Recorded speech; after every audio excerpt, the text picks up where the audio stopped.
faly ny fo, ravo ny saina fa samy mbola velonaina indray sika mianakavy.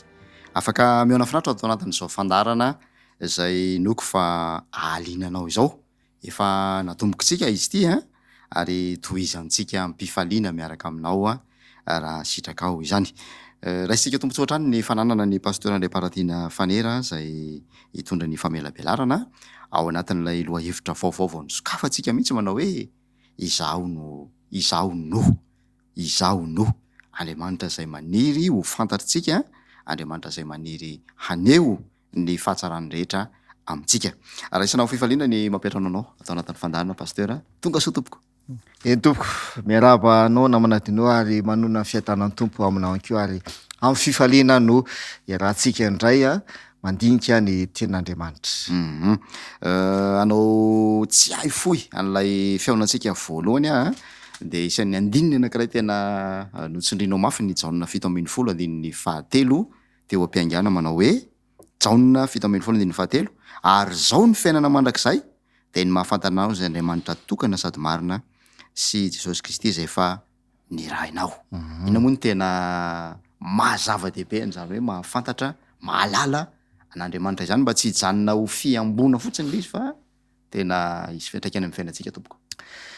Marina mihitsy zany namanadinao ary tena marina ny voalazan'ny ten'Andriamanitra hoe ny fiainana mandrakizay dia ny mahafantatra an'Andriamanitra sy Jesosy. Zay ny fiainana mandrakizay, mahafantatra an'Andriamanitra sy Jesosy. Dia ilay izy zany namanadinao tsy hoe zavatra mbola ho avy, hoe zany fiainana mandrakizay zany zavatra mbola ho avy zany fiainana mandrakizay zany, tsia. Le fiainana mandrakizay efa omen'Andriamanitra antsika na dia amin'izao andro iainantsika izao aza dia fa iainantsika zany hoe fiainana mandrakizay miaraka amin'Andriamanitra sy Jesosy Kristy zany. Io moa zany no indraindray no somary tsy azo tsara hoe le fiainana mandrakizay zavatra mbola ho avy mihitsy zany fa le fiainantsika amin'izao zavatra hafa mihitsy. Hoe izao fiainana zao aloha hatrehana fa ny fiainana mandrakizay zany mbola zavatra tsy hita zany, mbola zavatra mbola ho avy zany.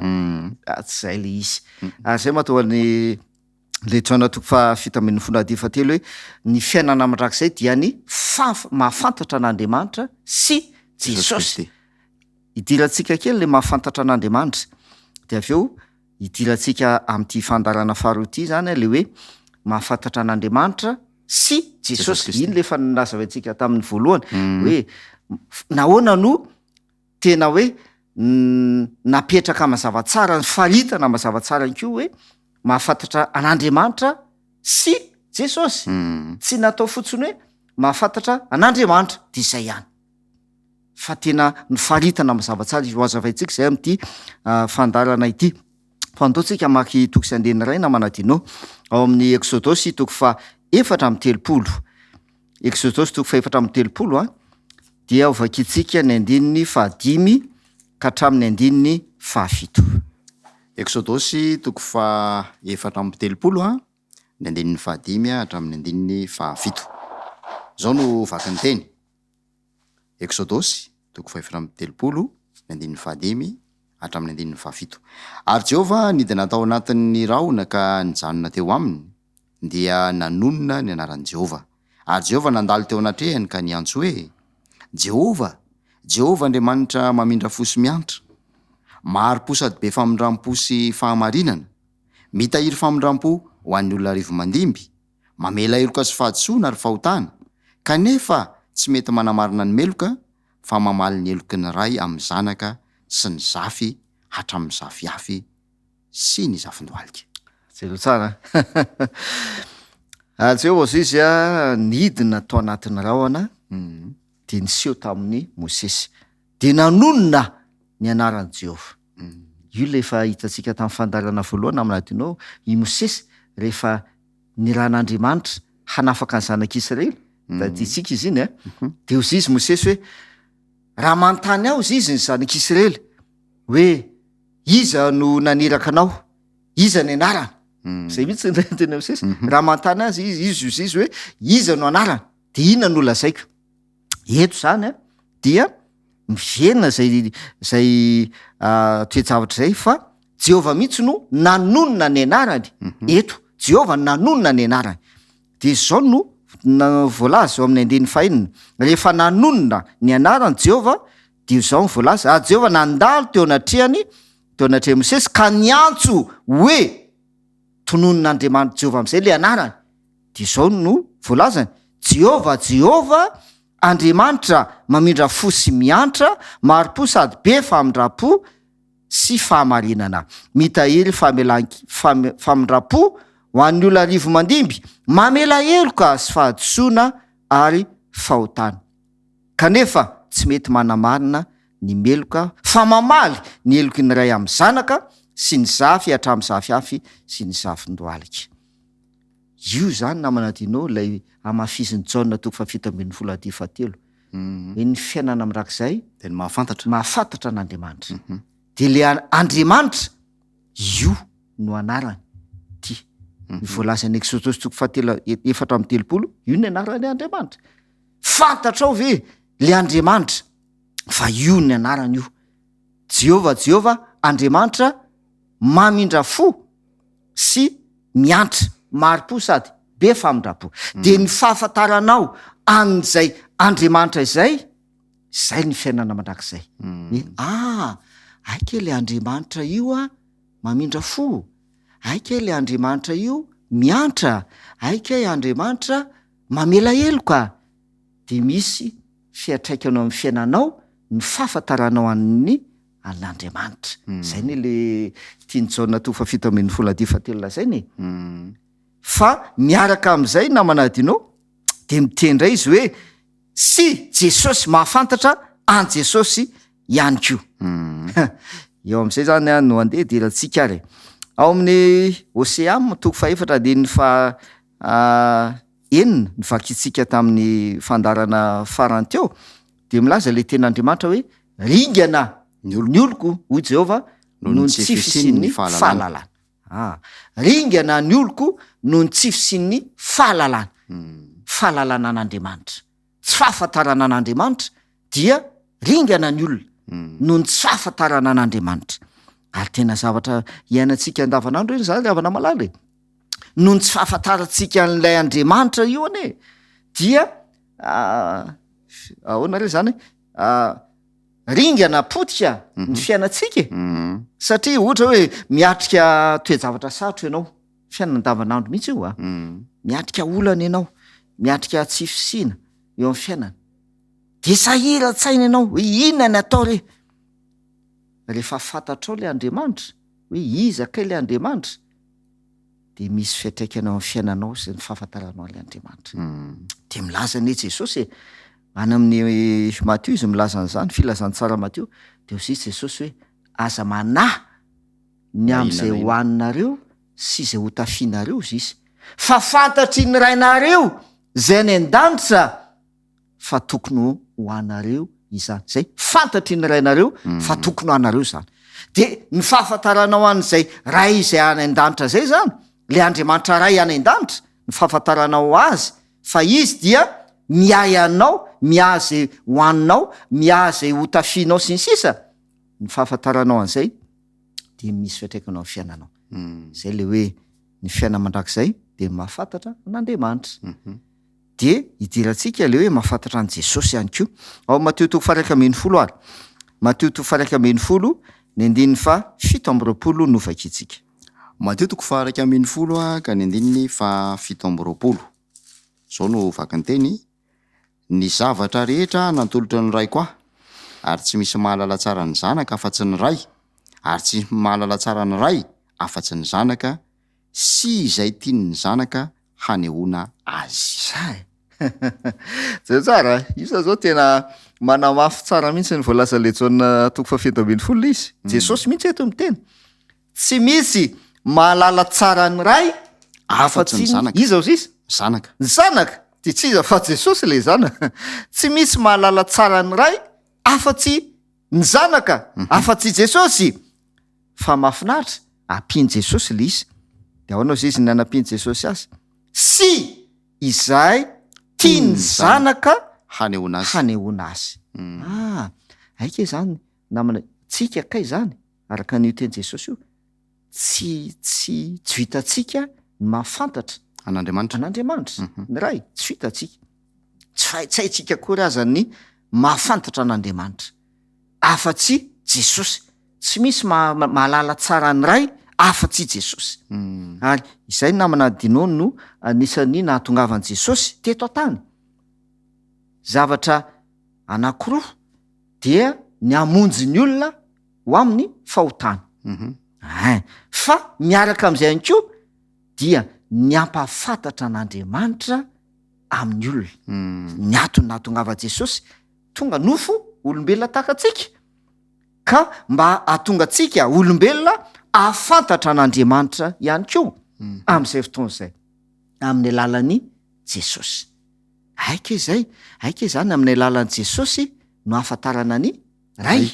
Zay ny ila izy amin'ny alalan'i Jesosy no ahafantarantsika ny ray satria Jesosy ny zanaka no mahalala tsara ny ray. Ary ndao maky am'izay tsika am'Jaona 4:7 inona kay zavatra an'sio?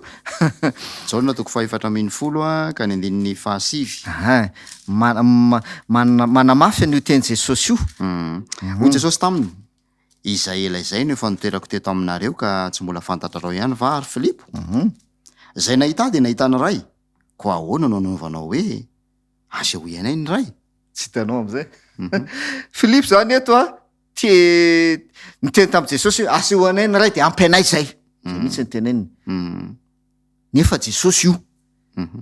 De zis Jesosy anefa any am'le Matteo 2:20 tsy misy mahalala tsara ny ray afa-tsy ny zanaka.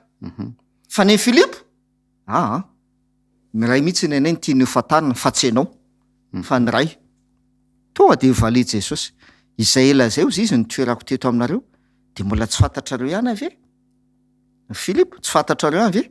Hoe za sy ny ray ane ray ihany e. Am'Jaona 2:10 milaza an'izay izy 2:30. Jesosy mitena an'izay teny zay, izaho sy ny ray ihany. De efa zay ela zay ozy izy niteto aminareo de mbola tsy fantatrareo ihany ve ny ray? Satria zany no mahalala tsara ny ray e.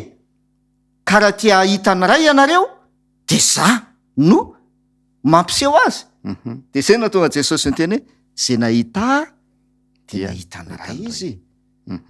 Satria za no ny zanaka no mahalala tsara ny ray. Fa ny zavatra raisitsika namana dinao amin'io teny Jesosy io lay voalazan'ny manamafy n'le Hosea 4:1 hoe lingana ny oloko noho ny tsy fahalalana. De le teny Jesosy tamin'ny Filipo. De ndao mba vetsika kely vetivety izy. Hoy Jesosy taminy, izay ela izay no efa nitoerako teto aminareo ka tsy mbola fantatrao ihany va aho ry Filipo? Filipo ane mpianatra mpianatra Jesosy sa tsy zay? Niara nandeha tamin'i Jesosy, nahita ny asa nataon'i Jesosy, nahita ny fiainan'i Jesosy. Filipo. Kanefa mbola tsy nahafantatra an' Jesosy foana Filipo. Hoe iza kay Jesosy? Fa ny anazy ny ray ny tadiaviny. Azony namana dinolo le tiako atongavany. Jesosy eo niantso anao mpianany. De izy Jesosy nampianatra anao, nampahafantatra anao ny zavatra rehetra sy ny sisa. Jesosy ane mitena zany hoe tsy izany no manao ny asa e. Reny asa zay ataoko reny izy Jesosy tsy avy amiko ane reny e, fa avy amin'ny ray. Ny ray zay mitoetra ato anatiko, izy no manao ny asa. Fa Filipo, izay ela zay no niarahany tamin'i Jesosy, mbola tsy nahafantatra any Jesosy. Lesona raisitsika namana dino. Kristiana. Misy zany olona kristiana izy, mpanaradia an' Jesosy, fa mety tsy mahafantatra an' Jesosy. Izay ela zay ianao no nivavaka nakany am-piangona na sisisa hoe mpanaradia an' Jesosy ianao, kanefa mety tahaka an' Filipo ianao, izay le zay no nivavahanao fa mbola tsy mahafantatra an' Jesosy ianao. Tahaka an' Filipo eto. Ary zay no mahatonga le Jaona 4:10 miteny hoe ny fiainana mandrakizay mampafantatra ny an'Andriamanitra tokana sy Jesosy. Sy Jesosy. Tena avahany tsara mahafantatra an'Andriamanitra sy Jesosy. Zay le izy. mahafantatra an' Jesosy ny antony de satria tsy Jesosy iray ihany no mahafantatra ny ray. Zay. Ary matoa tonga nofo tahaka antsika Jesosy de azontsika atao ny mahafantatra tsara an' Jesosy. Satria tonga olona tahaka antsika izy. Fa raha te hahafantatra an'Andriamanitra tsika, tsy haintsika io. Fa amin'ny alalan'i Jesosy no ahafantarantsika an'Andriamanitra. Ohatran'izay le toe-javatra sy hoe fa andao ka tranga anankiray faharoa tsika. Io zany zao Filipo ny voalaza am'le jaona toko fa 4:7. Hoe izay lazay izy niaraka tamin' Jesosy, aiky mbola tsy fantan' Jesosy. Andao ka tranga faharoa tsika. Lioka toko 2:20. Lioka toko 2:20 de ny 4:7. Lioka toko 2:20 ka ny 4:7. Fa hoy Jesosy, lazaiko aminao ry Petera, raha tsy mbola misy akoho maneno anio de andainy 3 ho tsy mahalala ahy ianao. Zay. Petera indray ny faharoa tompoko. Petera nisan'ny mpianatra Jesosy ihany koa. Ary tena akaiky azy mihitsy. Akaiky an' Jesosy mihitsy. Fa eto de teny tamin'ny Petera Jesosy hoe lazaiko aminao ry Petera, raha tsy mbola misy akoho maneno anio dia intelo ho tsy mahalala ahy ianao. Ho tsy mahalala. Intelo ho tsy mahalala, tsy mahafantatra. Tsy mahafantatra an' Jesosy ianao. Enjana koa zany teny zany aike Petera zany na dia tena hoe akaiky an' Jesosy azy tamin'ny mpianatra rehetrarehetra de tafalatsaka tao anatin'ny tsy fahalalana an' Jesosy. Tamin'ny fotoana anankiray dia tsy nahafantatra an' Jesosy hoe fa ianao koa naman'ilay Jesosy naman'io tsy fantatra an' Jesosy zany. Zay ne le zavatra aseho tamin'io. Nanda Petera ho tsy nahalala an' Jesosy. Tsy fantatra an' Jesosy zany. Izy zany tsy fantatro zany. Ry havana malalo. Aike tena misy zavatra lehibe omen'Andriamanitra antsika anie am'izao fiainana zao hoe fa tsika kay zany misy rehefa sendrana toe-javatra dia mety ho tafalatsaka tahaka an'i Petera tsy mahalala an' Jesosy. Zay le afatra namana tena. Rehefa tojo toe-javatra saotra ianao dia tafalatsaka ao anatin'izay tsy fahalalana an' Jesosy zay. Tsy fahafantaranao an' Jesosy. Misy an'izany Jesosy zany kay. Ohatrany tsy fantatra hoe misy an'izany Jesosy zany anie. Zay ny le izy. Zay ino moa fampiarana moa zany na hoe pratika zany amin'ny fiainantsika andavanandro zavatra miseho. Fa andaontsika irosy de amaraparana ny dindinika. Misy teny anankiray vakintsika namana tinao zay ataontsika hoe mamitina an'izay rehetrarehetra angambany ary fampitandremana zay omeny ten'Andriamanitra antsika ihany koa ny am'le hoe fahafantarana an'Andriamanitra sy Jesosy. Hoe inona nahoana ny ten'Andriamanitra no tena raha tiany nolazaina de hoe tena misintona antsika ary tena mitarika antsika mihitsy mba hahafantatra an'Andriamanitra sy hahafantatra an' Jesosy. Inona ny tena antony? Ty toko sy andiny ty no andeha ho vakintsika. Tesaloniana voalohany toko 4:7 ka hatramin'ny 5. Tesaloniana voalohany toko 4 toko 4 ny 7 ka hatramin'ny 5. Zao ny vakinteny fa izao no sitrapon'Andriamanitra de ny anamasinana anareo hifadianareo ny fitsangajangana mba samy ahafantatra izay ahazonareo ny fanaky ny tenanareo avy amin'ny fahamasinana sy ny voninahitra, tsy amin'ny filana fotsiny tahaka ny jentilisa zay tsy mahalala an'Andriamanitra. Zay.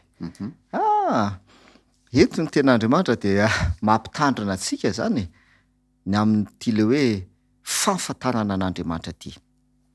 Le fezateny farany ao amin'ny 5 de milaza izy hoe tahaka ny jentilisa izay tsy mahalala an'Andriamanitra. Tahaka ny jentilisa tsy mahalala an'Andriamanitra zany jentilisa tsy mahalala n'zany Andriamanitra zany izy de noho ny tsy fahalalany an'Andriamanitra dina ny zavatra iainany de le voalaza eo amboniny hoe fa izao ny sitrapon'Andriamanitra dia ny anamasinana anareo hifadinareo ny fijangajangana mba samy hahafantatra izay ahazahoanareo ny fahamasinana sy ny voninahitra tsy amin'ny filana fotsiny tahaka ny jentilisa izay tsy mahalala an'Andriamanitra rehefa tsy mahalala an'Andriamanitra zany ny olona ray tompoko rehefa tsy mahafantatra an'Andriamanitra ny olona ray voalohany tahaka ny jentilisa izy zay ary rehefa tahaka ny jentilisa izy dia mandeha amin'ny filana fotsiny araka ny volazana eto mandeha amin'ny filana fotsiny zay de tsy tanteraka ny fanamasinana azy satria zay lo voalazany ten'Andriamanitra difatelo fa izao ny sitrapon'Andriamanitra de inona ny sitrapon'Andriamanitra dia ny hanamasinana anareo zay zany lesana manantenao raha fitiantsika ty fandalarana androany ty tena mbola amafisina zany ny mahazava-dehibe le hoe fahafantarana an'Andriamanitra sy Jesosy ia mahafinaritra de araka ny nandraisako azy zany somary amerenako kely azy any amin'ny pasteur hoe ao tsara ve ny fahazahoan'ny mpanaraka ny fandarana fahazahoantsika azy Andriamanitra zay naneho ny toetrany eo amin'ny Exodosy 4:30 tamin'ny Mosesy hoe mpamindra fo izy mamela eloka tahiry fahasaingo mamaly ihany koa ny eloka amin'izay taranaka mandimby raha fitindra hoe toetra an'Andriamanitra kay le anarany eo zao any zao zay tiany ho toetra ho hita ihany koa eo amin'ny tsirairay avy amintsika hita teo amin' Jesosy reo de naseho an' Jesosy tamin'ny mpianany de somary gaga sy nalalo Jesosy rehefa